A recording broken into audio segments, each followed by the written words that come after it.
பிரதோஷம். பிரதோஷம்னா என்ன? பிரதோஷம் என்பது சிவபெருமானை வழிபட உகந்த ஒரு புனிதமான காலமாகும். இது ஒவ்வொரு மாதமும் வளபிறை மற்றும் தேய்பிறை ஆகிய 2 பட்சங்களிலும் திரயோதசி திதியில் சந்திரனின் 13வது நாள் வருகிறது. பாவங்களை நீக்கும்.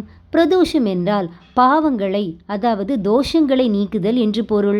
பிரதோஷ காலத்தில் சிவனை வழிபடுவதன் மூலம் சகல தோஷங்களும் முற்பிறவி குற்றங்களும் நீங்கும் என்று நம்பப்படுகிறது. பார்க்கடலை கடைந்தபோது தோன்றிய ஆலகால விஷத்தை சிவபெருமான் உலகை உண்ட வேளை இதுவாகும். அந்த நேரத்தில் அவர் தேவர்களுக்கு அருள் புரிந்து ஆனந்த நடனம் புரிந்தார். அந்த புனிதமான நேரமே பிரதோஷ காலமாக அனுசரிக்கப்படுகிறது.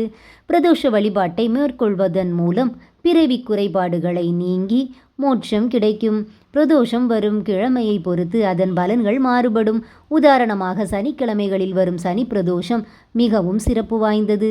இது அனைத்து விதமான தோஷங்களையும் போக்க வல்லது. திங்கட்கிழமைகளில் வரும் சோமவார பிரதோஷம் சகல நன்மைகளையும் தரும். பிரதோஷ தினத்தில் அதிகாலையில் எழுந்து நீராடி அன்று முழுவதும் உணவின்றி உபவாசம் செய்து மாலையில் சிவாலயம் சென்று வழிபடுவது சிறந்தது. பிரதோஷ வேளையில் சிவாலயம் சென்று நந்தி பகவானையும் சிவபெருமானையும் தரிசனம் செய்ய வேண்டும். ஓம் நம சிவாய போன்ற சிவ மந்திரங்களை ஜபித்து சிவபுராணம் படிக்கலாம்.